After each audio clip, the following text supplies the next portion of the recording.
Hi, everyone. Welcome to Delivering Observability for Highly Available Services with Cribble. My name is Josh Biggley. I'm a product manager here at Cribble, focused on the observability side. I've been in tech for about 26 years. I spent the last 16 years really focused on monitoring and observability practices. My experience spans healthcare, manufacturing, cloud software, government operations. And jokingly, if I start talking about metrics, Celsius, and other measurements, it's because I'm Canadian. With me today is my co-presenter and partner in crime, Jacob Gorney. Jacob, why don't you introduce yourself? Hey everybody, my name is Jacob. I lead the cloud infrastructure team over here at Cribble. We're part of the overall cloud SRE organization. I have about a decade in cloud engineering and experience scaling distributed services. And fun fact about me, I'm actually a former customer turned Criblanian. Going over the agenda here for the presentation. So we just told you a little bit about us. Next, we're going to talk about the challenge, what we're actually going to talk about, what we're solving for here. We're going to pivot on into a primer. We're going to talk a little bit about Cribl.Cloud and where our growth trajectory is heading. We'll give you an overview of our cloud observability environment, everything about the tools and practices that we're using over there. And then we have three stories that we want to tell you about. Story number one, streaming flexibility, how we leverage Cribble Stream as our central data engine for our observability practice. The edge of discovery, all about taking that data directly from our infrastructure at the edge. And then search anything, using search across all of our observability data as that single pane of glass across everything. And then we're gonna tie that up, and we're gonna talk a little bit about goat fooding, and that's all about how we use our own products internally to ship better products to our customers. Awesome. Jacob, when you and I were talking, we said that we had a challenge. We had really two challenges. First, we want to make sure that our audience saw themselves in the challenges that we discuss. And finally, and secondarily, we wanted to make sure that people could learn how Cribble powers our observability for IT and security teams, just like us, who operate large, highly available services using Cribble. And because you were a customer before you joined us, you are uniquely qualified to share some really keen insights and tested practices that apply to both customers and our internal operations. So, what do you want us to know? Yeah, so let's talk a little bit about what we want to talk about and what we want to solve here. So it's all about scaling observability practice for global teams that are delivering high growth services. Ultimately, we want to make observability easier, not harder. Our cloud team spans multiple regions. We have team members all across the world supporting customers in many regions in our cloud service. And as you can imagine, the more customers that we get, the more regions we support, the more data throughput that we support. That needle in the haystack scenario, the haystack just gets larger and larger and larger, but the needle stays the same size. I love that. And I really love that last sentence, observability made easier, not harder. As I talk with customers around the globe, I hear that observability is hard because of the GDI challenge, the get data in challenge, getting the right data to the right place at the right time. So we deal with a fairly high volume of data in Cribl.Cloud. What sort of numbers are we looking at? Yeah. So, high level, we're looking at about 9 petabytes a month of data that's being processed. Data outbound, we're sending about 13 petabytes outbound from our cloud service, and we're supporting about 3,000 active Cribble Cloud organizations today. You all might be wondering, hey, how come the data outbound number is actually higher than the data inbound or the data process number? And what I like to say here is we give our customers the choice to send data anywhere, to route data to anything. If we want to send, or if a customer wants to send data to an S3 bucket, or if they want to send data to a SIM somewhere, or they want to send it to their on-prem data center, we give customers that choice to make those decisions. Customers may be sending data to a hot data store where they can get instantaneous results using Cribble Search. Or they might be sending security-related event data to a more archival-based solution. So that 13 petabytes of data outbound actually represents the choice that we give our customers using Cribble Stream to route data wherever they want to route it. And we support thousands of cloud organizations doing the same thing with hundreds of daily signups per day, across 7 globally distributed regions with more locations on the way. More locations also includes new cloud providers because we just announced at Cribl.Con that we are going to be releasing and expanding into Microsoft Azure. That's fantastic. What does this pipeline look like for us? Where does our data come from, and how do we consume it? Yeah, so high level, monitoring system design here. We have 4 categorical domains that we kind of classify our data underneath. So product and business analytics, that's all about product usage data, how our customers are using the product, the things that we need to emphasize or improve on from the product perspective. We have our orchestration platform. So when you sign up for a Cribl.Cloud organization, or when you use anything in Cribl.Cloud, maybe updating an ACL, adding a member to your Cribl.Cloud workspace or organization, that all goes through our central orchestration platform. We grab telemetry, metrics, logs, events from that system in this category. Moving on to tooling logs and metrics. So all of the tooling that we have in the environment when it comes down to deploying our software or managing our software across thousands of instances in cloud, that's all about tooling in that category. And then finally, system logs and metrics. That's system telemetry. That's how much memory or how many CPU cycles is Cribble Stream using on the hosts that we're supporting. What does the security footprint look like across all of our instances and all of our infrastructure we're running in cloud? We funnel that all through Cribble Stream. So Cribble Stream is our data engine for our entire observability practice internally within the cloud organization. We send every single bit of data, anything related to observability, through Cribble Stream, so that we can then process that data through data processing pipelines. And going back to the previous slide where we talked about choice, this gives us the ability to make those decisions. We have a story about this actually in a little bit that we'll talk about, where we had to make such a choice and decision. But we are able to then take that data, route it to different places. We're able to parse that data differently, look at it in weird, obscure ways to get different perspectives of the data or different value from the data. And at the end of the day, we're sending data to about 5 destination systems today in cloud, in our cloud service. We are consumers of Cribble Lake. So data that we were storing in Amazon S3, or that we continue to store in Amazon S3, we're looking to heavily move and migrate that data over to Cribble Lake. Cribble Lake simply provides an easy out-of-the-box solution where we don't have to manage retention policies or partitioning schemes in AWS. We can simply send, and much like you as the customer, you don't want to have to worry about the security and IAM privileges associated to S3 buckets, or you don't want to worry about the retention policies or lifecycle policies or partitioning schemes that work the best, most optimized way for Cribble Search. We also like to use that as well, to cut down the time that it takes for us to get the value out of the data that we're looking at. So we use Cribble Lake pretty extensively. And we're also in Amazon OpenSearch. So we use Amazon OpenSearch for more real-time hot index data. This is primarily used in those like severity 1 or severity like 0, severity 1 major incidents where we need real-time data quickly, efficiently, in an indexed way, and we use Amazon OpenSearch for that. And fun fact about that, we're actually not using the Amazon OpenSearch UI to search OpenSearch. I'll talk about that here in a minute. Yeah, it's pretty cool. For metrics, we're storing our metrics in Prometheus in Grafana's cloud offering. So we are consumers of Grafana Cloud on the cloud side. And then, like I mentioned earlier, we're sending data to Amazon S3, and then we're storing data in Redis for lookup related activities that we're actually handling in our data processing pipelines. Wrapping everything together is Cribble Search. So I mentioned earlier that Cribble Search is our single pane of glass across our entire observability practice. And fun fact, we've actually worked pretty extensively internally to create a great user experience within Cribble Search that hooks directly out to Amazon OpenSearch. So we're able to marry all of this data together, literally under that term, single pane of glass, across the entire observability practice. So pretty cool stuff that we're running there. That's outstanding. I love that we've got all of our products represented, but that we also have the choice about where we're going to send the data. We've really separated the tools of data acquisition, data storage or processing and storage, and the tools of data visualization and analysis. Um, what else Yeah, can you yeah. tell us about our stack?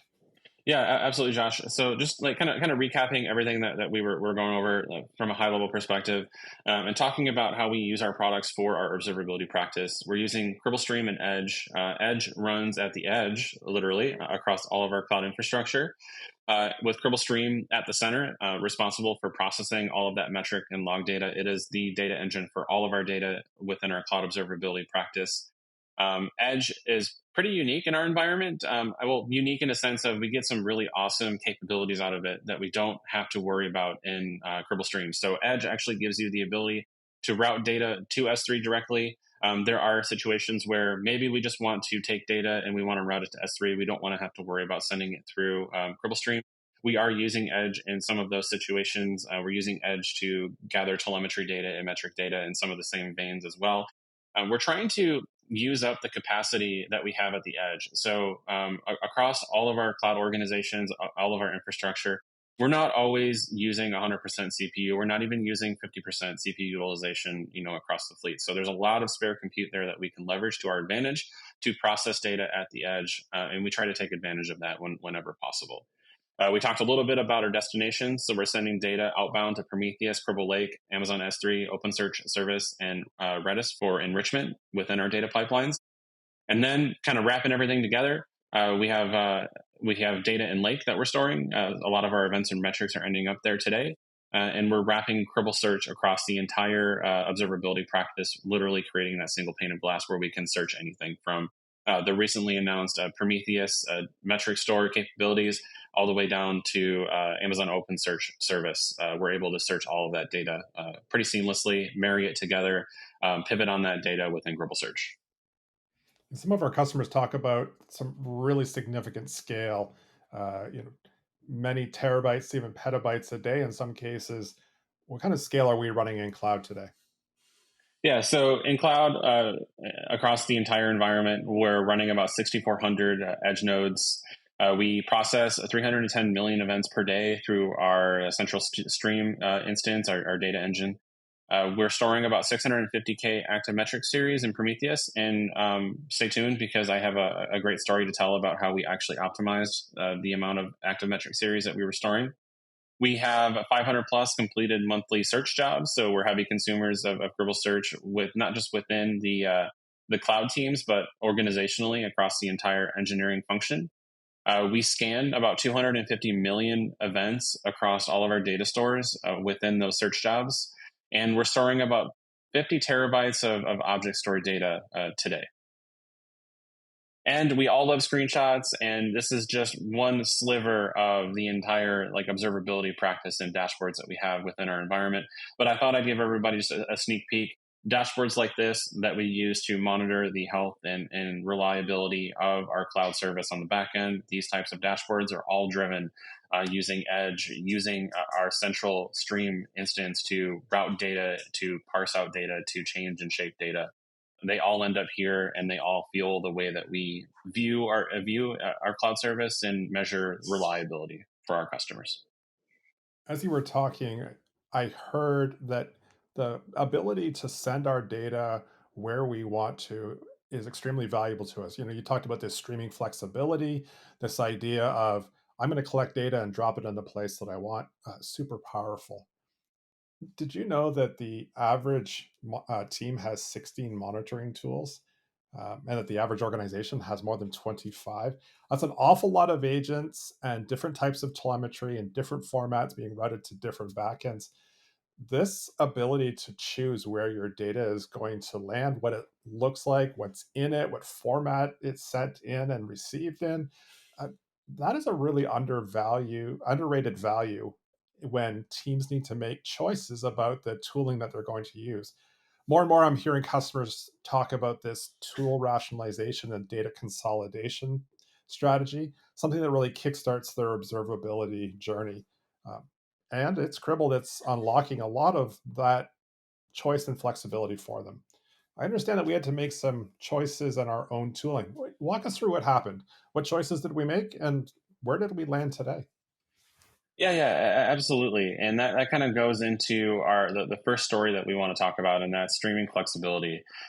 So streaming flexibility, it's how Cribl.Cloud and our observability practice, how we leverage Cribble Stream. We talked a little bit about that in former slides, but we'll say it over and over again. Cribble Stream is the heart of our operation. All of the data that we have today, all of the data that we consider in the future, all of the problems that we have in the future that we're inevitably going to come across, we're going to try and funnel through Cribble Stream as our central data engine because it gives us the choice around the data that we're capturing.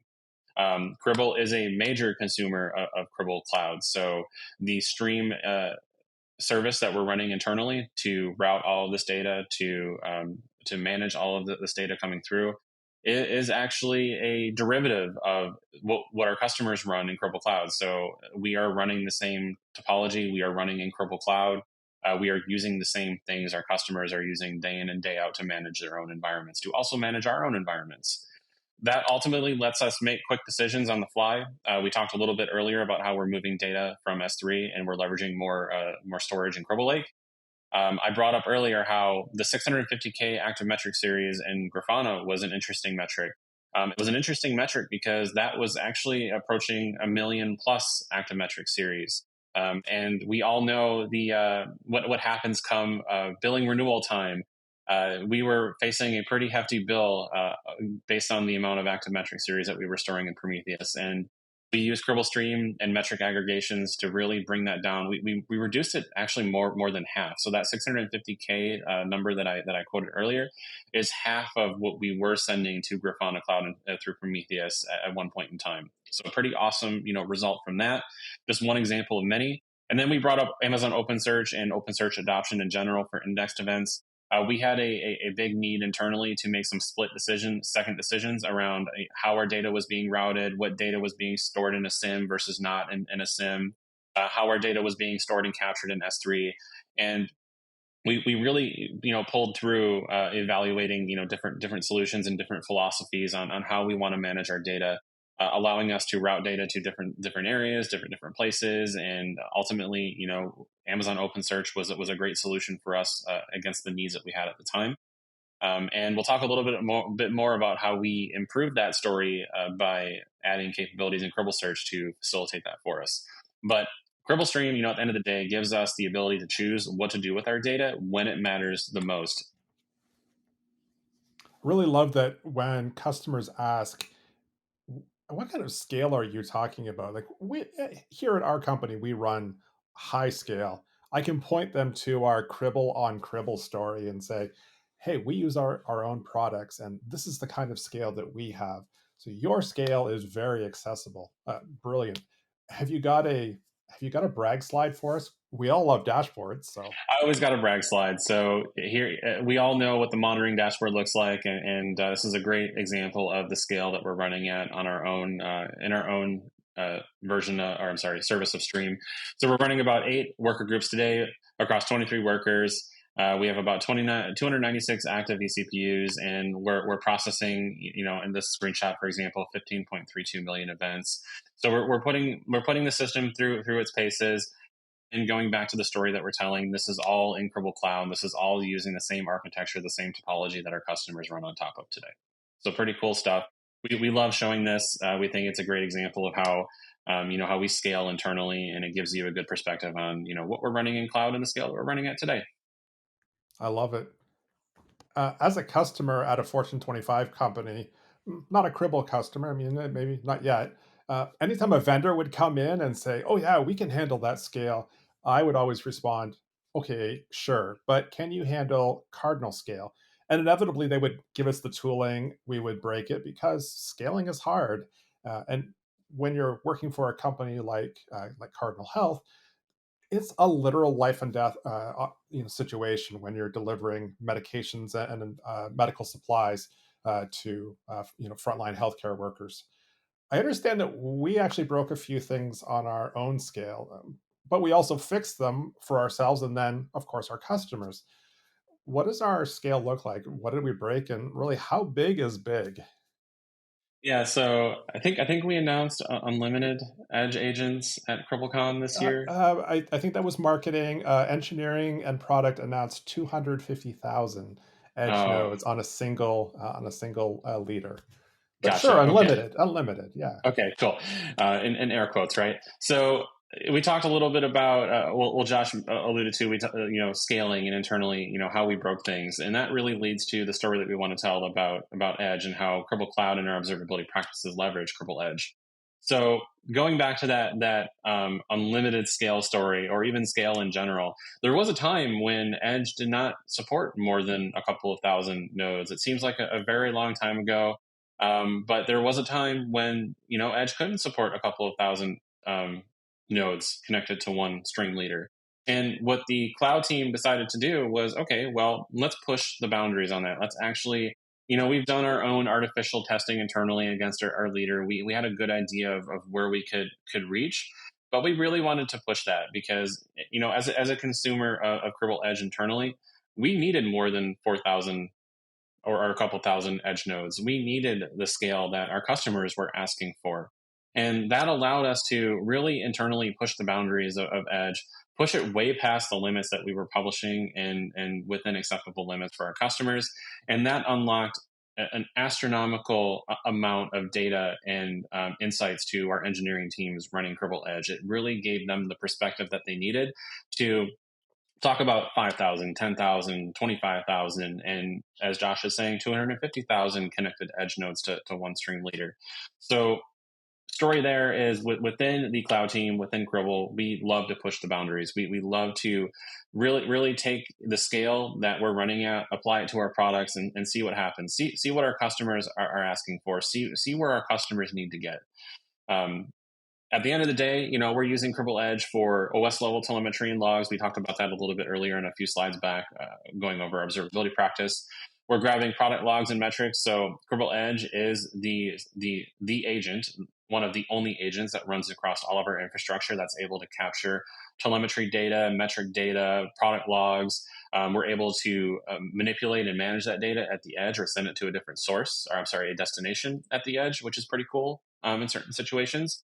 We're capturing security audit events, and like I mentioned earlier, system state, health updates, etc., across the entire fleet of infrastructure that we have. What we also talk about internally is how we enable our engineering and product teams to leverage the vast amounts of data that we have in cloud, the insights that we have on how a stream leader is running or a stream worker is running. And Edge Teleport has actually been an amazing tool for us to enable advanced troubleshooting, which eliminates the need for shell access. So the security folks in the room, eliminating any need for shell or root access is a good thing. And our engineers internally within Cribble use Cribble Edge to take a look under the covers at the engine when they need to look. So wrapping it up here, Cribble Edge reduces our dependence on agents and allows us to make the same quick decisions we make in stream, but this time we're at the service's edge. I love that, especially that an agent like Edge solves both operational and security problems. I guess we really are the engine, the data engine for IT and security. Absolutely, yeah, and it doesn't even just span operational and security data. There are some really interesting things that we're using Edge for. If we need to run a custom script collector, or we need to do something a little more custom or closer to the quote unquote edge, we're able to do that in Cribble Edge as well, which has been an amazing experience for us. We don't have to install all these different agents on our host. We don't have to worry about consumption of resources and across multiple agents that we're running in the fleet. So it's been a pretty awesome, like, jack of all trades tool that we have in the environment. And speaking of jack of all trades, going back to our screenshot slides, we love showing these. So today, across the two fleets that we have in our production environment, we're running about 5,600 edge nodes today. We're processing about 11.1 million events. So we're processing a bunch of things through our edge fleet. We have 9 file monitors. We're running a lot of custom scripts in the environment to harvest and collect data from places that don't traditionally support flat file storage or any other unique case. And then, we're sending data in this case to a couple of S3 buckets, depending on certain sets of data that we don't need to process through stream. And then we have our central stream service connected via Cribble.TCP. So all of the data that's not being sent out to Amazon S3 for those edge cases that I just talked about, we're sending that out to Cribble Stream via Cribble.TCP. I love fleet management so much. When I think about my past life in an operational role, managing fleet configurations was so difficult. But I've got a confession to make. When Cribble search was first announced, I didn't really understand what it meant to search in place. Especially coming from a world where I brought all the data into a central data store before I analyzed it and visualized it. However, since joining Cribble, I continue to be amazed at the power of search. In fact, I love to demo it as part of an end-to-end observability story that includes edge, stream, and lake.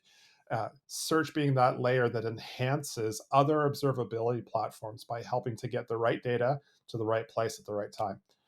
I've heard customers define it as separating these layers of telemetry acquisition and storage from visualization and analysis, which is really powerful for choice and understanding. I know that we continue to push the boundaries of search across the Cribble team, not just the SRE team. But when you say search anything, how do we use that superpower in our observability practices?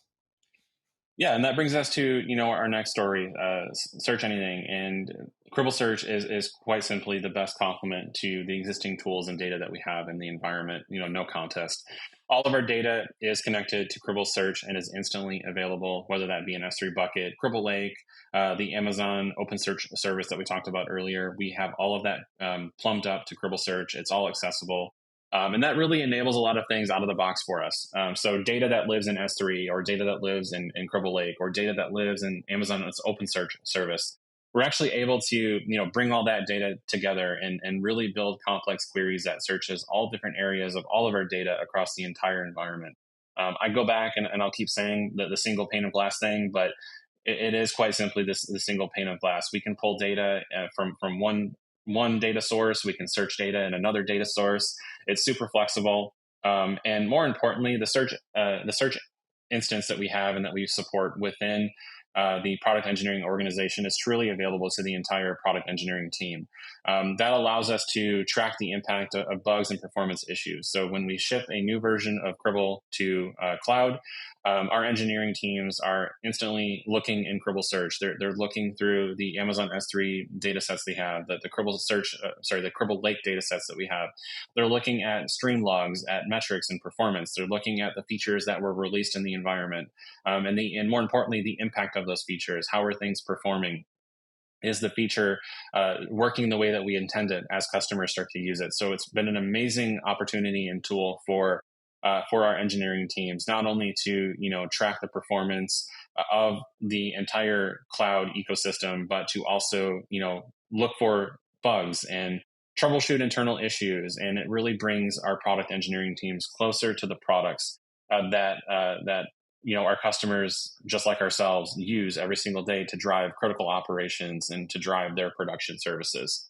It is the perfect tool that brings everything together, and it unlocks the additional value out of the tools that we already use. We talked about how we can marry the two different data sets together between Amazon S3 or Cribble Lake, or Amazon S3 and Amazon Open Search service, really giving us the consistent view across all of our data for anything that we need to find.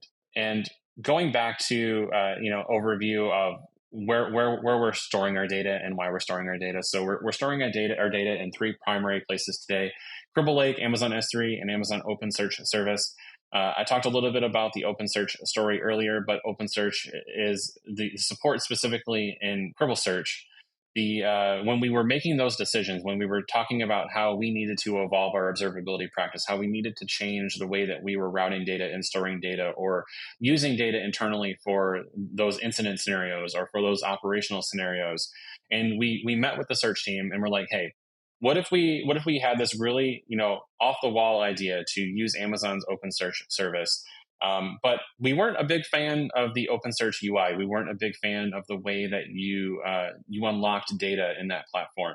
But what if we actually worked with the Cribble Search team and we added a data set provider for Amazon Open Search specifically, so that we could use Cribble Search instead of the built-in UI experience that was provided out of the box? And we did exactly that with the engineering team. It was a joint effort between SRE and Search, and we were able to deliver that capability right in time, right at the time that we needed to, to shift the way that we thought about our data, to change the way that we handled data at scale, so that we could then scale our cloud service the way that we wanted to.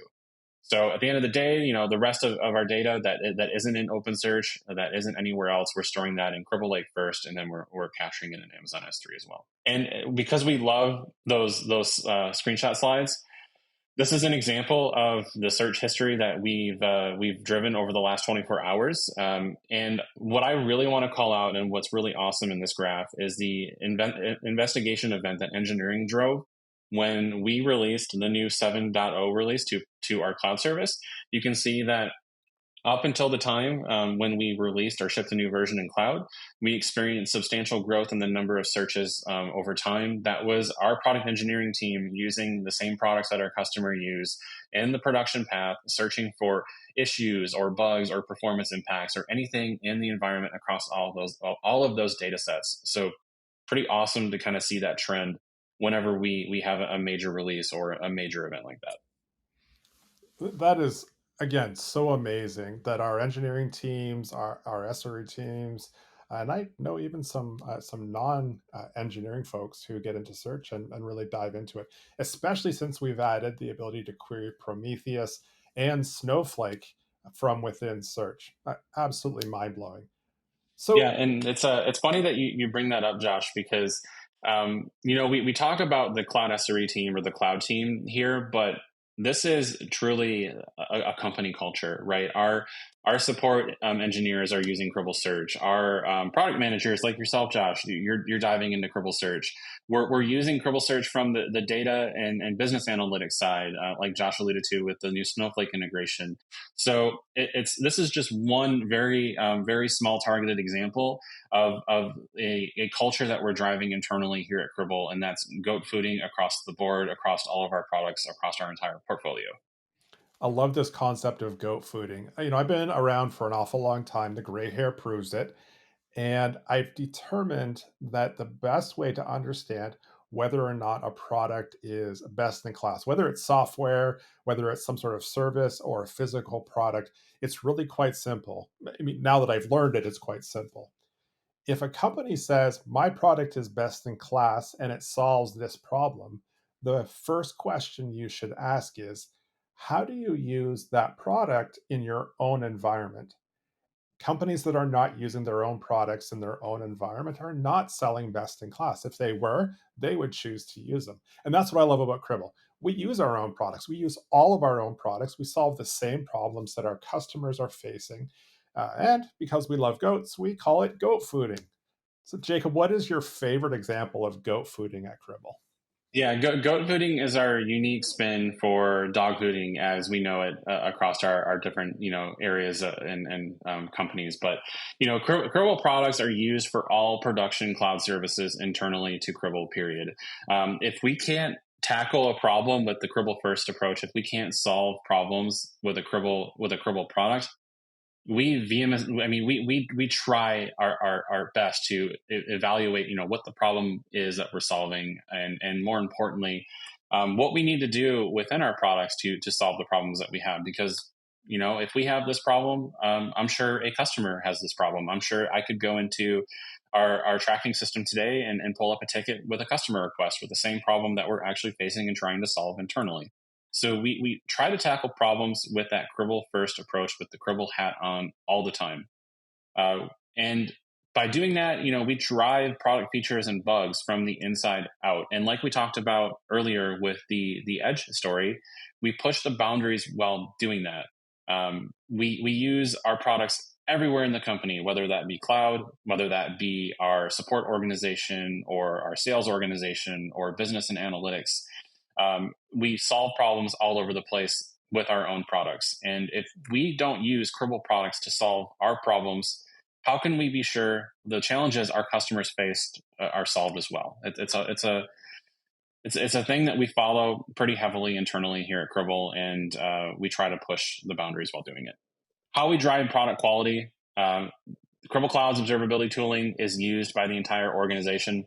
We talked about that earlier. And more importantly, we also drive this practice by running pre release builds in our environment. So not only are we using our products very, very heavily within Cribble across the organization, across multiple areas within the company, we are running pre release builds in cloud. We take the builds before they hit the production environment. We run those in the production critical path. And those internal builds that we deploy in our production critical path, they're monitored and they're used extensively. We get immediate internal feedback from our stakeholders within the company.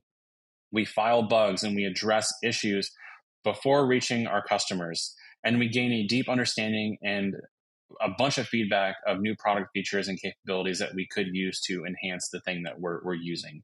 So we ship higher quality software by introducing those pre-release versions of our products in our production environment. We would much rather that we take the build with an issue and identify that immediately before that hits a customer's environment, because just like Cribble, just like our customers, the production availability, the production path, the the the usage in a production environment is super critical to us. It's super critical to our customers, and we want to ship the highest level of quality possible by catching things before they even hit the customer's environment. Jacob, you've walked us through quite a journey. I've watched as we've grown with our customers, both outside of Cribble and now with inside of Cribble. And you've walked us through some really interesting insights of how we use Cribble internally across the entire company. We're wrapping up our presentation now. What do you want everyone to know? What did we learn by doing something the hard way? And how can we share those lessons with those on the call today who are interested in making some better decisions and maybe not learning the hard way?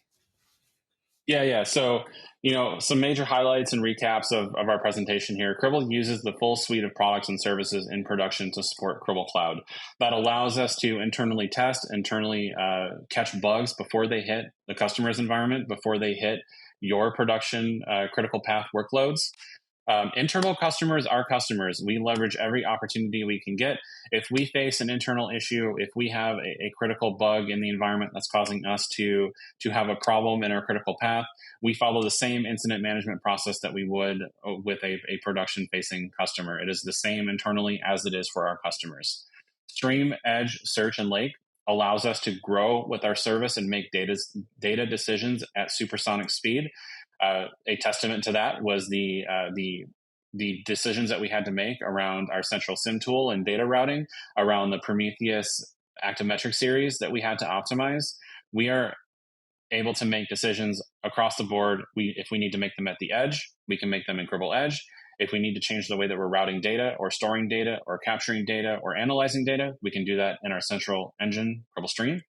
And very importantly, kind of wrapping a bow on everything here, we build our engineering culture around our customers with an emphasis on quality, and we drive quality through adoption.